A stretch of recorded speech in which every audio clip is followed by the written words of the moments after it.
अच्छा छात्रों, फिर से हम मेरा बचपन 10वीं कक्षा की तृतीय भाषा हिंदी लेसन नंबर 5 के द्वारा मेरा बचपन डॉक्टर एपीजे अब्दुल कलाम,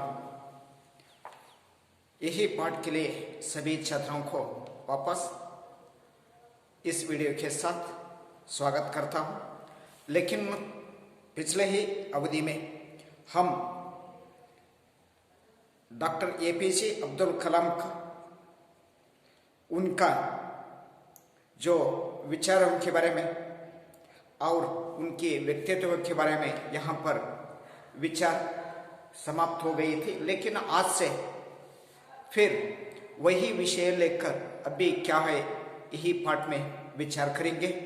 यहाँ पर प्रतिष्ठित शिव मंदिर, जिसके कारण रामेश्वरम प्रसिद्ध तीर्थ स्थल है। रामेश्वर कहे तो रामेश्वर एक प्रसिद्ध तीर्थ स्थल है।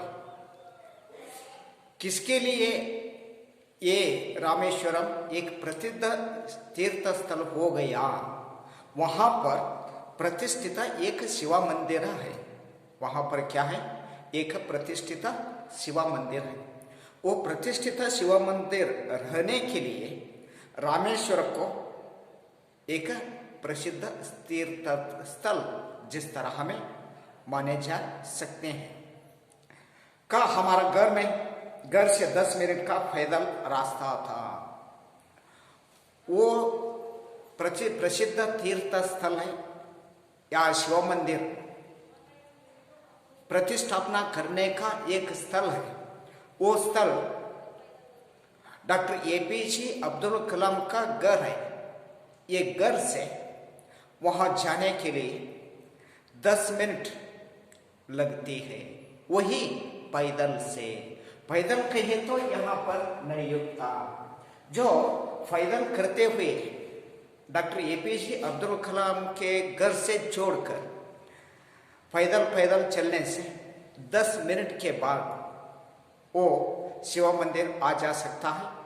जिसी तरह वो डिस्टेंस कितना है, 10 मिनट का वहां पर अंतर है, वही से जो पैदल चलने से। जिस इलाके में हम रहते वह मुसलमान बहुला था, लेकिन वहां कुछ हिंदू परिवार भी थे। लेकिन वो कहे तो शिव मंदिर की जो सामने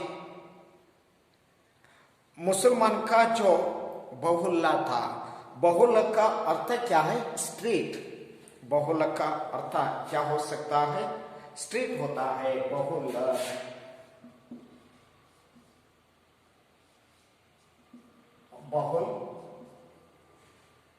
बहुल का अर्थ क्या है? ಸ್ಟ್ರೀಟ್. ಅದು ವಿಶೇಷವಾಗಿ ಓಣಿ ಅಂತ ಹೇಳ್ತೀವಿ. ಅಲ್ಲಿ ಈ प्रतिष्ठित शिव मंदिर है। जो प्रतिष्ठित शिव मंदिर की ही सामने मुसलमान की ही स्ट्रीट है वहां पर। लेकिन वहां कुछ हिंदू परिवार भी थे, लेकिन वो सभी परिवार है या बहुल है, वो बहुल में सभी ने मुसलमान नहीं है। उसमें वही बहुला में, वही परिवार में हिंदू भी रहता है, जो अपने मुसलमान पड़ोसियों के साथ मिलजुल कर रहते थे। लेकिन डॉक्टर एपीजे अब्दुल कलाम इनकी बहुला में जो मुसलमान भी थे और हिंदू भी थे। इसके लिए मुसलमान पड़ोस के साथ ही वो व्यक्ति ने कहे तो हिंदू व्यक्तियों, हिंदू छोकरों या हिंदू लड़कों जो मुसलमान पड़ोसियों के साथ ही मिलजुल कर रहते हैं। हमारे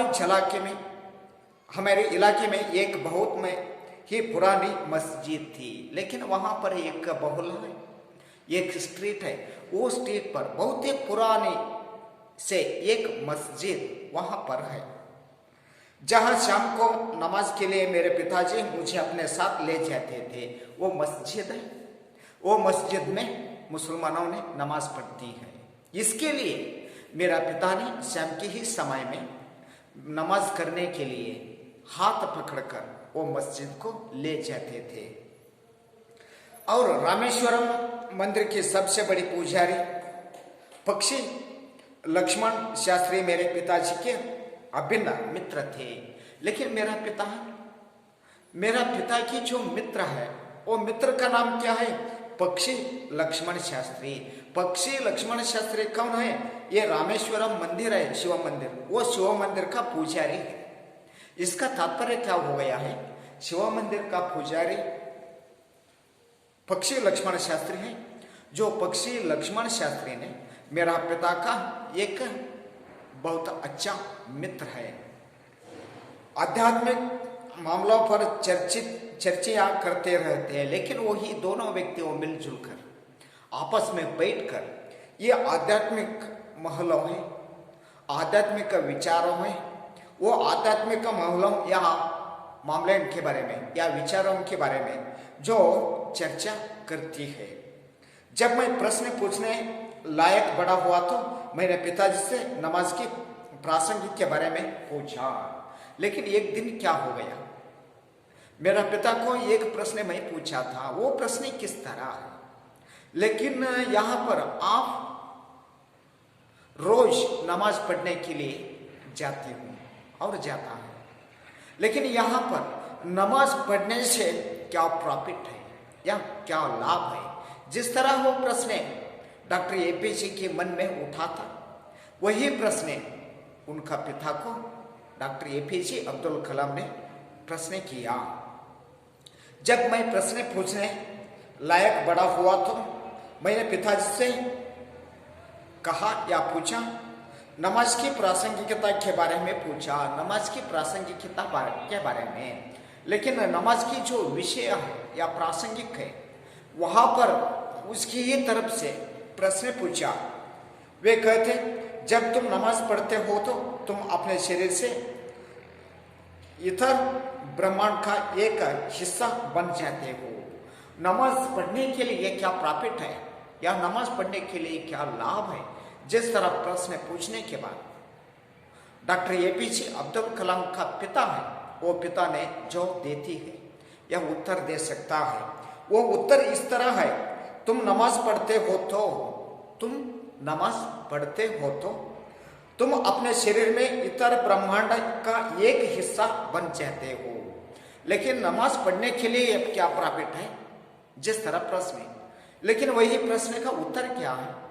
नमाज पढ़ते ही हो तो इतने ब्रह्मांड, जो ब्रह्मांड का भाग है, वो ब्रह्मांड का एक ही भाग आप ही हो सकता है। जिस तरह एक सामर्थ्य, एक शक्ति आपके पास आ जा सकता है, जिसके लिए मैं नमाज पढ़ता हूं। जिस तरह वो जवाब अपने बच्चे डॉक्टर एपीजे को पिताजी ने कहा, और जिसमें दौलत, आयु, जाति या धर्म पंथ का कोई भेदभाव नहीं होता, और इसके साथ नमाज पढ़ने के लिए ब्रह्मांड का एक भाग हो सकता है।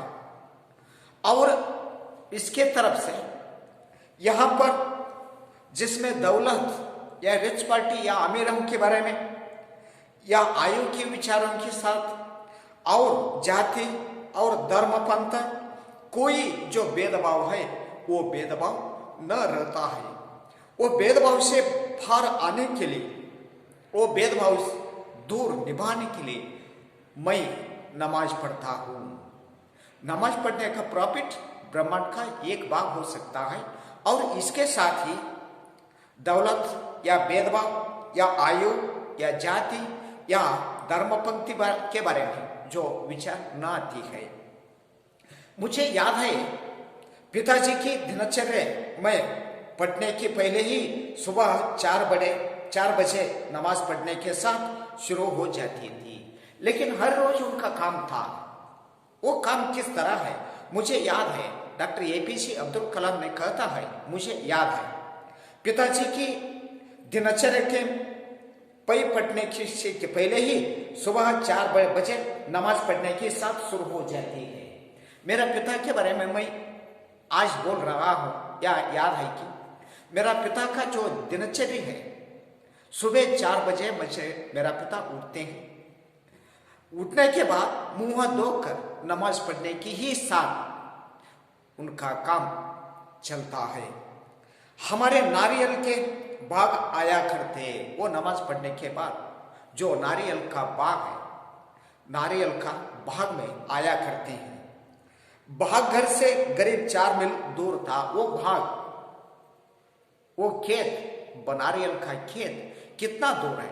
यहां से 4 मील तक दूर है। और गरीबी दुर्जन भर नारियल कंधे पर लिए पिताजी पर लौटते और उसके बाद वही ही उनका नाश्ता होता। लेकिन वहां पर ये गरीबी कंधे पर जो नारियल पिताजी घर से लौटते हैं और उसके बाद ही उनका नाश्ता होता है। मैंने अपनी विज्ञान एवं प्रौद्योगिकी की सारी जिंदगी के पिताजी की बातें का अनुसरण करने की कोशिश की है। डॉक्टर एपीजे अब्दुल कलाम ने आगे चलकर क्या कहती है, अपनी विज्ञान एवं प्रौद्योगिकी की सारी जिंदगी का जो पिताजी की ही बातें का अनुकरण, पिताजी के बारे में जो अनुकरण है, वो अनुकरण की ही साथ डॉक्टर एपीजे अब्दुल कलाम ने वो अनुकरण करता है। मैंने उन बुनियादी सत्यों को समझने का भरसक प्रयास किया है। मैंने उनका बुनियादी है या उनका फाउंडेशन है, वो उनकी बुनियादी सत्यों की समझने के लिए भरसक प्रयास किया है कि ऐसे कोई दैवी शक्ति जरूर है जो हमें भ्रम, दुखम, विषाद और असफलता के गुटकारा दिलाती है तथा सही रास्ता दिखलाती है। इसी तरह जो ब्रह्मांड जानने के लिए यहाँ पर एक शक्ति है, वो शक्ति के बारे में, वो किस तरह शक्ति है? दैवी शक्ति है। वो दैवी शक्ति के साथ भ्रम और दुखम और विषाद और असफलता और इसके साथ छुटकारा दिलाती है तथा उसके रास्ता दिखाती है। लेकिन यहाँ पर जब पिताजी ने लकड़ी की नौकियां बनाने का काम शुरू किया, लेकिन वो बाद में उनके पिताजी ने जो लकड़ी है, वो लकड़ी से क्या करने का जो काम है वो काम कर रही है, जो नौकियां या बोट तैयार करने का काम शुरू किया। उस समय मैं 4 साल का था। उस समय मैं 6 साल का बच्चा था। ये नौकिया तीर्थ यात्राओं को रामेश्वरम के धनुषकोडी, ये सेतु का कार्य भी कहा जाता है। ये नौकिया किसके लिए उपयोग करता है? वो बोट किसके लिए उपयोग करता है? जो तीर्थ यात्रियों को रामेश्वरम को जाने के लिए यहाँ पर वो नौकियों में बैठकर वो रामेश्वरम को, ये शिव मंदिर है, वो शिव मंदिर स्थल पहुंचने के लिए एक आधार स्तंभ बन गया है, तक लाने ले जाने के काम आती थी। लेकिन वो नौके से शिव मंदिर से गांव को, गांव से शिव मंदिर तक जो तीर्थ यात्रियों को जाने के लिए उपयोग करता है। एक स्थानीय ठेकेदार अहमद जलालुद्दीन के साथ पिताजी समुद्र तट के पास नौकिया बनाने लगा। लेकिन मेरा पिताजी ने वो व्यक्तियों के साथ, वो व्यक्ति कहे तो यहाँ पर अहमद जलालुद्दीन है, वो ठेकेदार अहमद जलालुद्दीन के साथ मेरा पिताजी ने समुद्र तट के पास जाकर वहां पर नौकाएं करने में लगा था। बाद में अहमदाबाद जलालुद्दीन की मेरी बड़ी बहन जौहर के साथ शादी हो गई। लेकिन बाद में क्या हो गई है, वो जो ठेकेदार जलालुद्दीन है, वो जलालुद्दीन के साथ मेरा बड़ी बहन है, वो मेरी बड़ी बहन के साथ ही शादी हो गई है। नौकाएं का आकर लेते हुए मैं गौर से देखता था, लेकिन वो उसे नौकिया आता है, वो नौकिया को बहुत ही ये व्यक्ति ने वंडरफुल के साथ, एक आश्चर्य के साथ ही देख सकता है। पिताजी का कारोबार काफी अच्छा चल रहा था। एक दिन 100 मील प्रति घंटे की रफ्तार से हवा चली और समुद्र में तूफान आ गया। एक दिन क्या हो गया था, वहां पर एक तूफाना का अर्थ क्या है? बिरुगाली, तूफाना।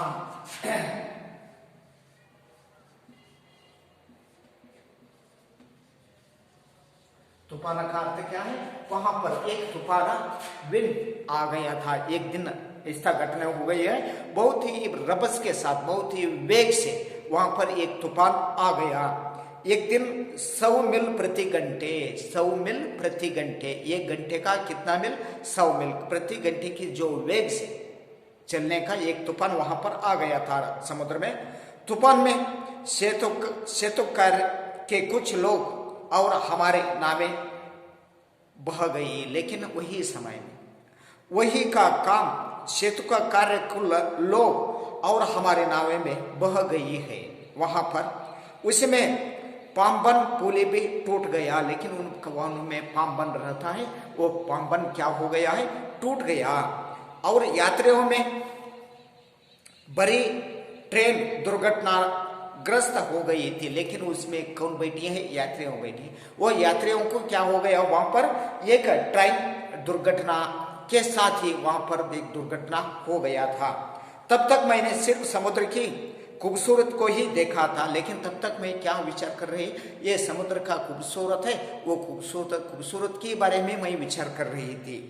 उसकी अपार एवं अनियंत्रित ऊर्जा ने मुझे इत प्रभा कर दिया। लेकिन वो यही घटना जो अनियंत्रित ऊर्जा से मुझे इत प्रभा कर दिया है। इसी तरह मेरा बचपन में यही सारांश देखकर आगे क्या हो सकता है उसके बारे में नेक्स्ट वीडियो के साथ विचार करेंगे। सभी विद्यार्थियों को धन्यवाद।